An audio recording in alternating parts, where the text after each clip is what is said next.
welcome to GreatScott Knitting Vlognukkah 2022.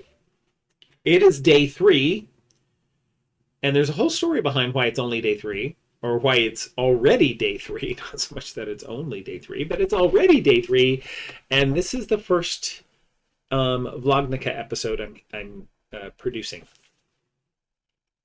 So welcome to December, to the huge month of holidays and craziness and all that comes with it, the joys and the challenges.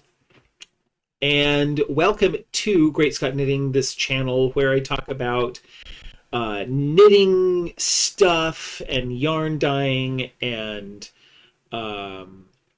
Judaism and personal and professional leadership effectiveness and all this other kind of crazy hodgepodge of things that go through my brain on a daily basis that I come and share with you on every fortnight, every 2 weeks, every once in a while, a couple times a month at least. I try.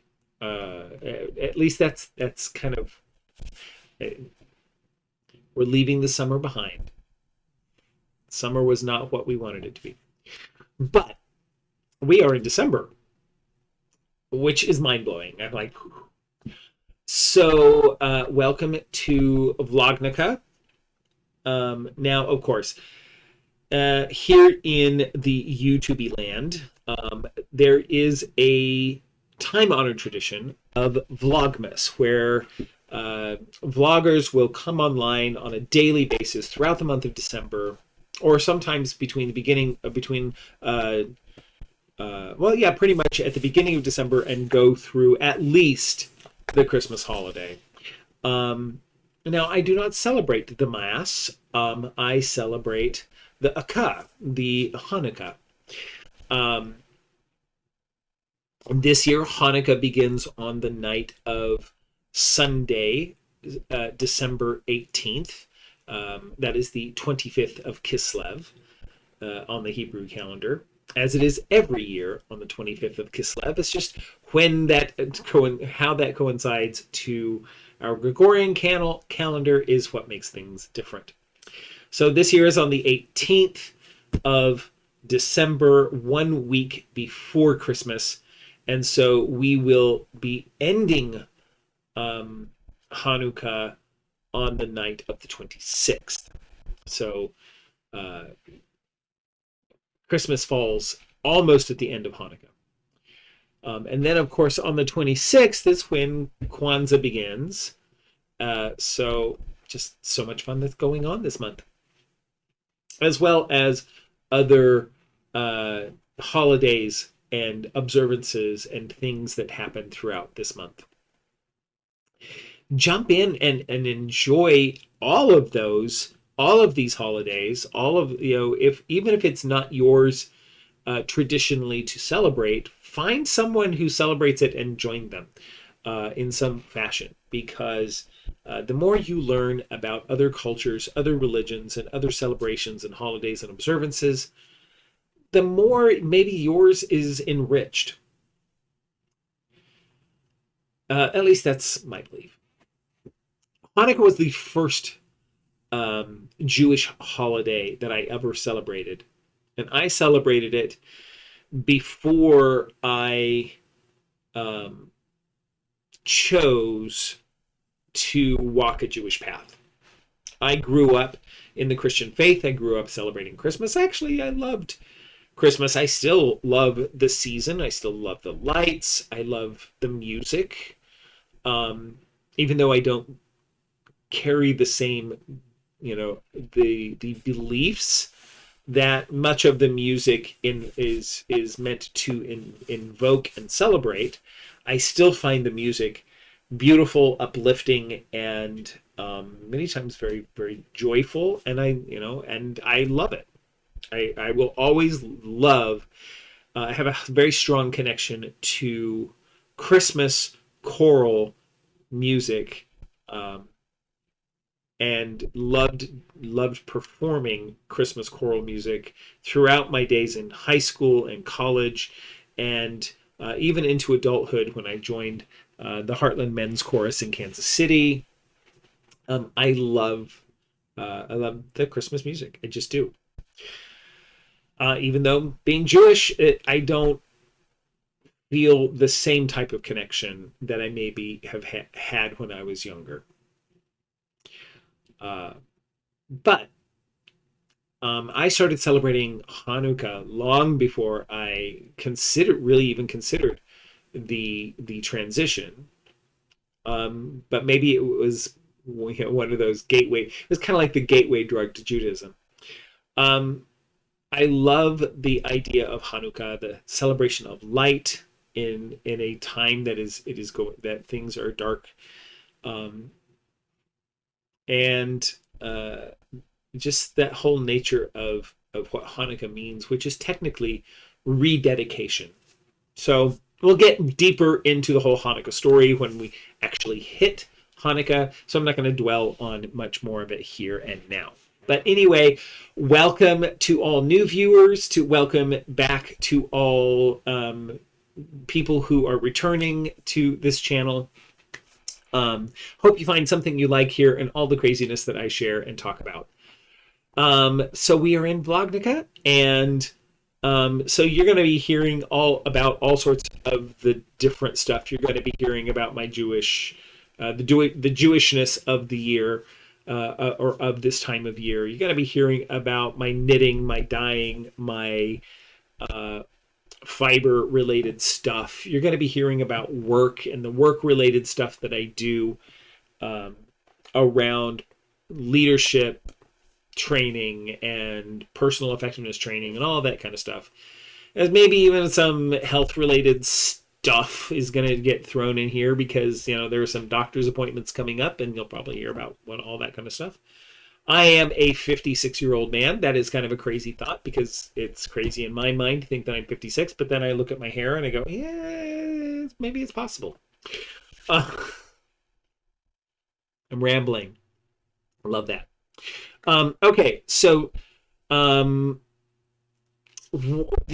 here's the why it is December 3rd and I'm just now starting Vlognukkah. Instead of having started it on Thursday on the 1st.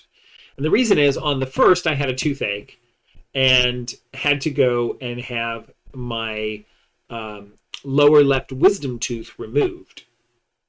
Luckily it was just local anesthetic. Now preface, never have I had a tooth removed from my head by a dentist. So the process of being numbed up was quite terrifying and not very comfortable. And then the sensation afterwards was really weird, because I could feel the pain of the injection sites, but not kind of, and then eventually the entire left side of my head was numb, which is great because I didn't feel the tooth being pulled out. It was just the jostling and, practically I don't know. It was like, luckily my dentist was quite strong and was able to get it pulled out, but it was just lots of activity in that very small area of my mouth. And the funny thing is, I have, since having the tooth removed, I was having very uncomfortable pain prior with the tooth being there. So afterwards, when the tooth was removed, no discomfort whatsoever. Which is great. Even once my face returned, I had no residual swelling. I had no discomfort. Everything is really quite lovely right now. I am taking it easy on the diet, not to have too many crunchy foods or things that might get in there and irritate it. I understand that from people who've experienced this, that this concept of a dry socket, which is described to me with the looks of pain and horror, is not something I want to experience, and so I'm being very, very careful not to do anything that would open up that space in any fashion to create that situation. So on a pretty soft diet, not as soft as it will be here in a couple of days. At mid next week, like I said, I'm 56 years old, is my annual colonoscopy. Yes, so much fun. And I've had them in the past, but at the point at which I had it in the past, I was actually in the hospital, really sick. So I'm hoping this does not in any way compare to that harrowing experience in terms of that preparation. But anyway, I know it is there is a series of things you must do to be prepared for said colonoscopy.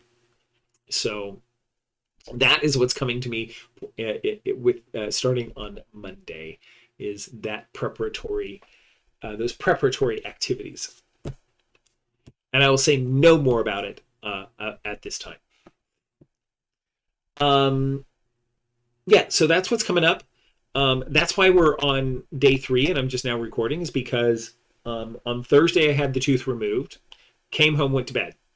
On Friday, had meetings and things at work all day long, up until like 4 o'clock. At 4:30, my dear husband calls me from Botanica, where he volunteers for Illuminations.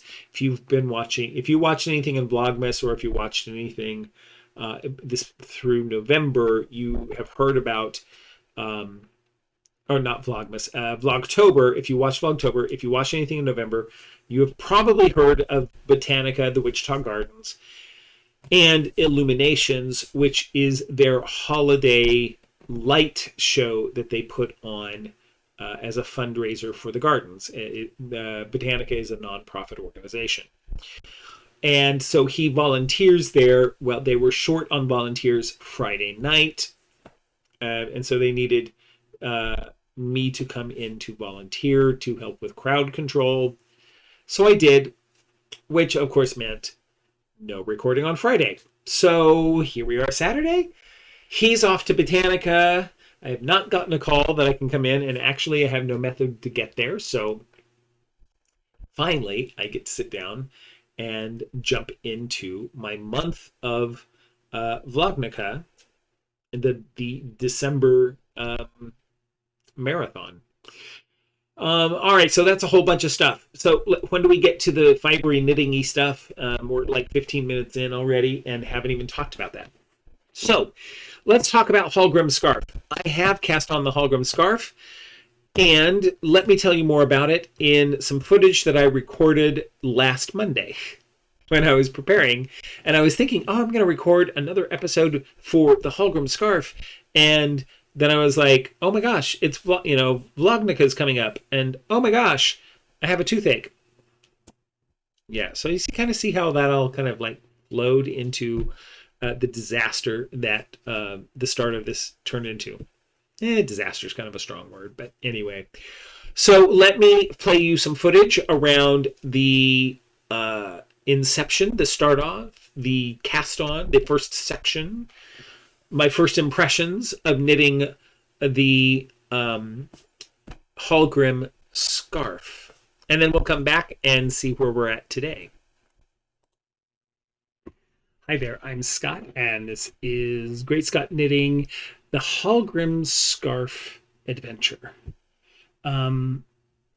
So I have cast on, and you will see that this skein of yarn, which I had featured in my blog post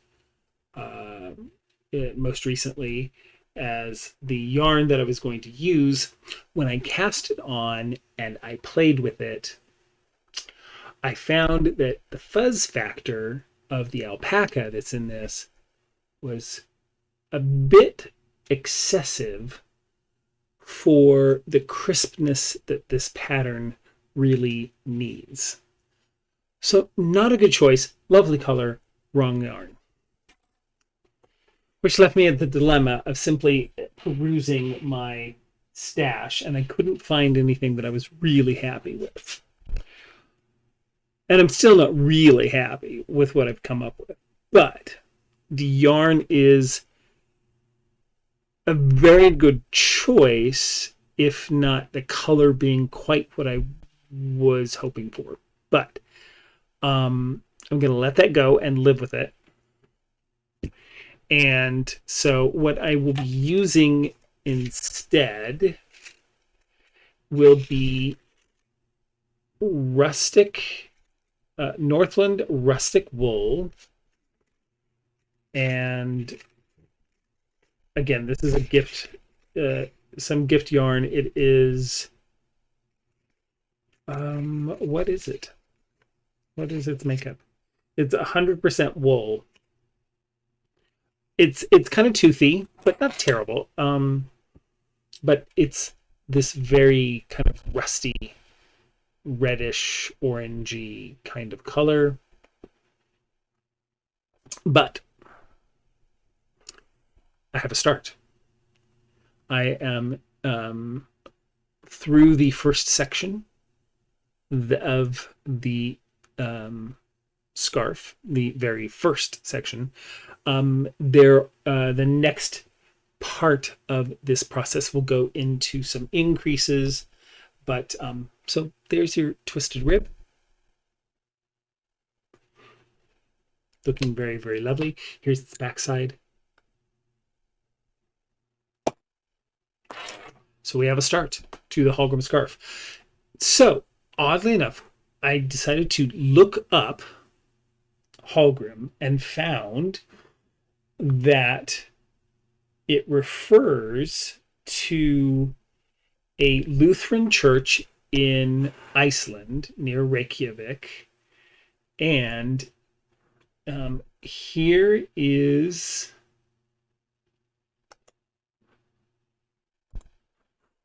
well, hang on. Yeah, so here is what it looks like. So as you can see, this is very much, I mean, look at some of those crossing details in the window and these very tight columns leading up here. So the pattern is very much in keeping. I need to update my update Ravelry, but you can see that the pattern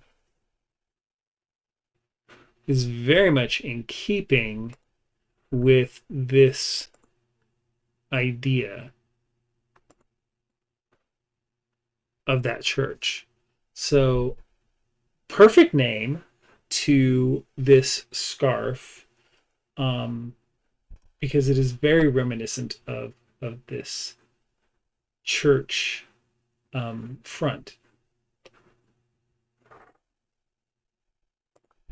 So there you have it. Okay, some things I've learned in starting this pattern is that it calls for a 1x1 ribbing cast on, and it suggests the thumb version, and I did not use the thumb version, but it is a way of doing a 1x1 rib cast on, so that it just you will see that the rib cast on edge, it just kind of just flows into the ribbing, and it is just as stretchy as the rest of the ribbing.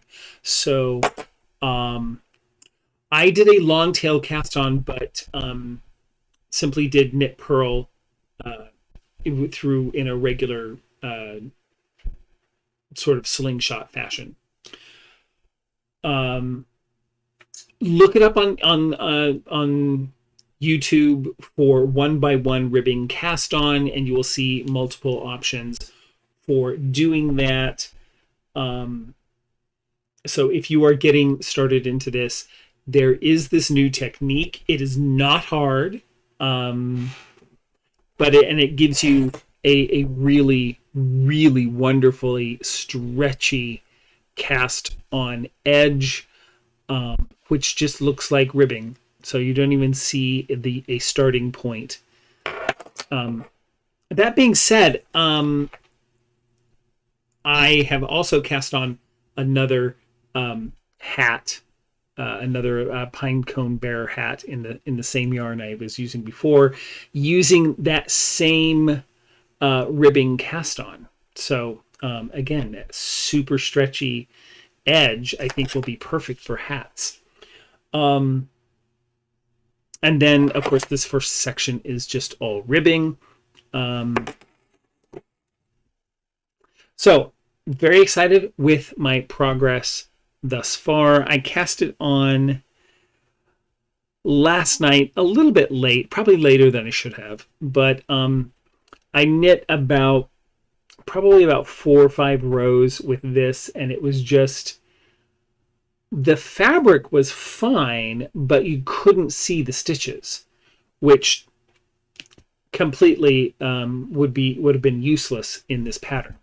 So this is a good clean yarn. It's rustic wool, but still, it's not over. It's not.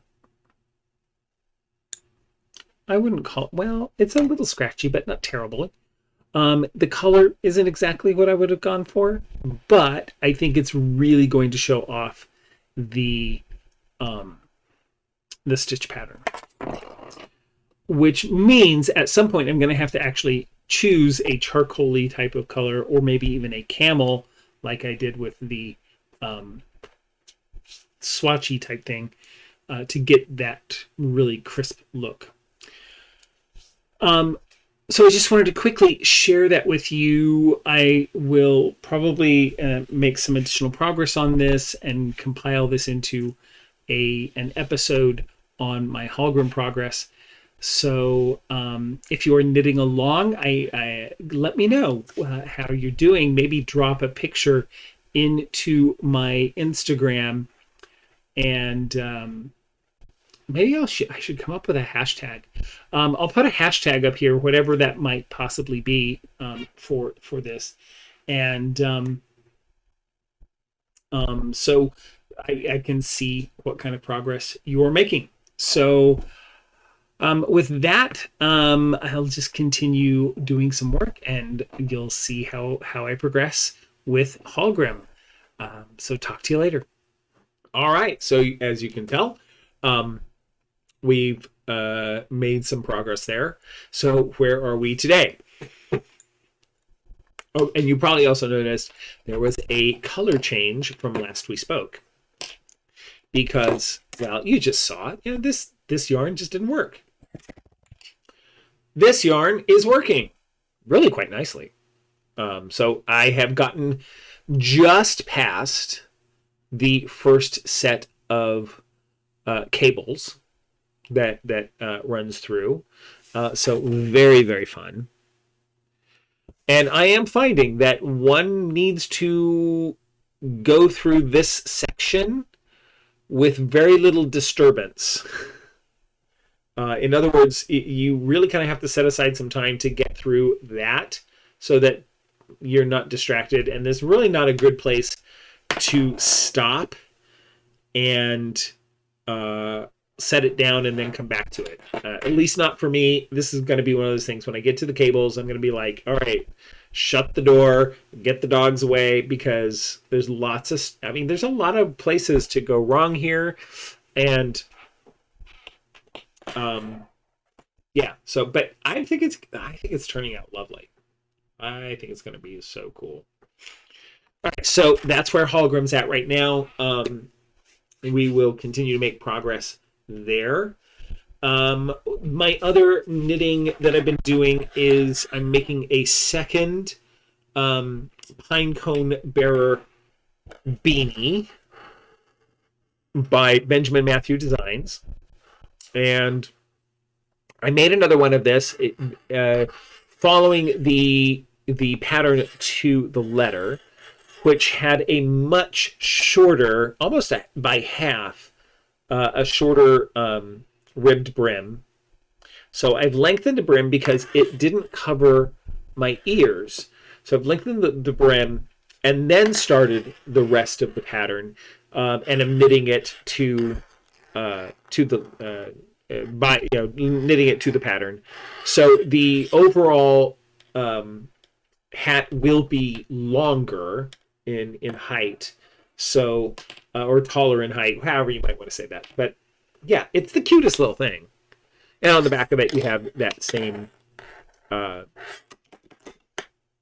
stitch pattern.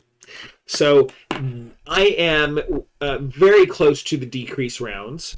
So very shortly this will be done. Then, as my husband is beginning to decorate the house for Vlogmas, which you may have seen some footage about that already. He tells me that one of his friends at Botanica, it will be moving mid-December. She also happens to celebrate Hanukkah, and he plans on giving her sort of a going-away Hanukkah gift, which would include a Hanukkah, basically a Hanukkah menorah, but we call it a Hanukkah because it's 8-branched. 1, 2, 3, 4, 5, 6, 7, 8. And then you have the 9th one in the middle, as opposed to a 7-branch menorah, which 7 branches makes it a menorah, 8 branches makes it a Hanukkah. So we're going to give her a Hanukkah, some candles, and he said, do you have a shawl that would be appropriate for her? And I'm like, you've kind of like depleted most of my shawl stash that I'm willing to give away to people that I do not know. So I am casting on a new shawl for her. It is a DK weight shawl, so it should go very quickly. And the name of the shawl is the Easy Goes It shawl by the Easy Goes It DK version by Finicky Creations. And let me show you an example of what this shawl tends to look like. Some of the nature of it. Oh, where did it go? I know I found. Oh, here we go. So this picture really kind of shows off the nature of the shawl. So we have some garter stitch, we have some stockinette panels, and then we also have a couple panels of eyelet rows, which basically round it out. So that is what I am knitting. It is a quick holiday knit. I have knit it before during this time of year. And of course, it was really cute because my husband goes, well, I need this by the 16th. Will you be able to get it done by then? Yes. It is a DK weight shawl. It will go very fast. I was like, don't worry, I'll have it done by then. So that is on the needles. I plan on making some great progress on that this weekend. I don't think I'll get it done. I guarantee you I won't get it done, but I'll make some great progress. The yarn I am using is my own hand-dyed yarn by Mount Carmel Yarns. I am the dyer of Mount Carmel Yarns. And before you ask, what is Mount Carmel Yarns or where can I find it? Technically, I have an Etsy shop. Technically, right now, the Etsy shop is on hiatus. And it will return with goods in January. Okay, so this is my own hand-dyed yarn. It is on my high twist DK base. My high twist DK base is 80% Highland Peruvian wool, fine Highland Peruvian wool, and 20% polyamide. And it's high twist. It has about 225 yards of fiber to 100 grams. So this was kind of a kitchen sink, leave no dye behind type of yarn. So you'll see lots. It's very variegated and speckled, but it's knitting up really pretty.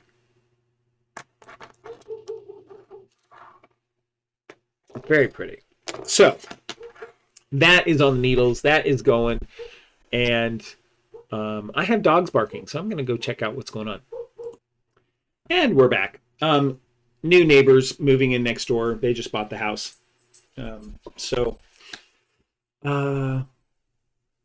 Strangers in the neighborhood, so they're barking. They have come inside so that will not happen. Anyway, okay, so that's all my nitty goodness.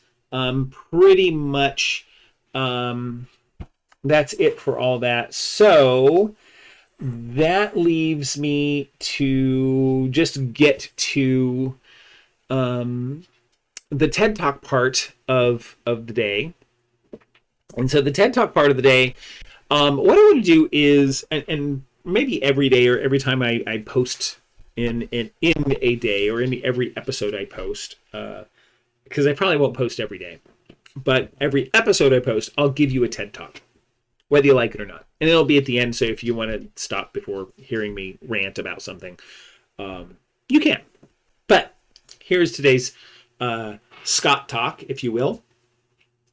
So in today's Scott Talk, what I want to talk about is this. During the month of December, it is extremely busy for a lot of people. There's a lot going on. There's the holidays to prepare for. So you may be gift buying and shopping for food. There are parties and events to go to. You may be traveling to family members or traveling to see friends, or you may be hosting family or friends in your home, and so you're preparing your home for those types of things. There's the decorating, putting up the tree or getting out the Hanukkah, types of decorations that you may have, or you may be preparing for the solstice.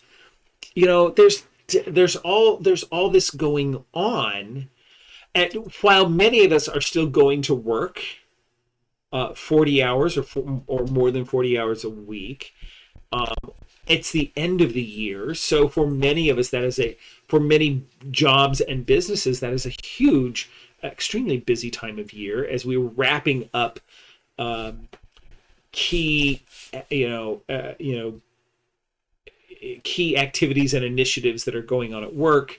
Maybe even you're in retail, and so we all know how crazy the retail season is at this time of year. It is really easy to get stressed out. It is really easy to lose control of our emotions, our feelings, and our reactions in the face of different stimulus and different things happening. And so what I want to do is share with you a practice that I have found helpful since I learned about this practice.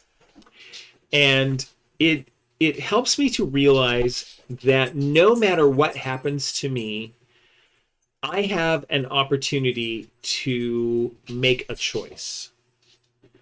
So here's the practice. That to pause and respond based on principles and desired results. It's basically this concept that between stimulus and response, there is a space. And in that space, lies your freedom to choose your response. Basically, no matter what happens to you, if someone cuts you off in traffic, if someone yells at you at work, if your spouse is irritated with you for some reason, if your children are, being children, whatever it is that happens around you, to you, you have an opportunity to stop, pause, and decide what you want to have happen in this situation. Do you want it to have a positive outcome, long-term positive outcome, or do you want it to have a short-term positive outcome that might have a long-term negative? How do you really want to be in that moment? So let me give you there are 4 human gifts that help us expand or create more space between stimulus and response. And they are the gifts of self-awareness, our ability to look at ourselves, look at our behavior, as though we were observing it from an outside perspective. Our gift of imagination, and our imagination is actually to imagine something other than what maybe we normally do. If someone cuts you off in traffic, what do you normally do? Well, your imagination, you could go, well, I normally might do some type of gesture, but, does that really help my day? Maybe I can imagine myself doing something else. So imagination, imagine yourself doing something else in the face of whatever the stimulus is. Conscience. Conscience is that your knowledge of what is right and wrong for you. And so we can bring that to bear. And you can ask yourself, is what I do, or is what I'm going to do, the right choice for me? Is it morally right? Is it ethically right from my perspective? And then the last one is independent will. Independent will is our ability to act regardless or independent of those outside and exterior stimulus. Just because they push us, something pushes us to go in one direction, our independent will can say, can allow us to go in a different direction than where society or a stimulus might be pushing. So I just, this is one of my favorite concepts, one of my favorite tools, techniques, and ideas that I find extremely beneficial. And I hope maybe you liked some of that as well.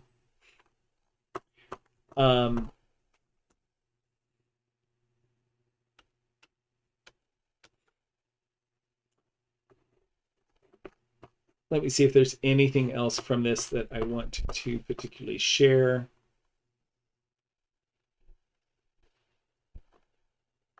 So, here's some situations where you might find that you need to pause and respond proactively. The quintessential: a driver cuts you off in traffic. Or a manager refuses to support something that is an initiative that you're working on, or a job or a goal. Or even, heaven forbid you get laid off, fired, or you quit a job. Or someone says something critical about you.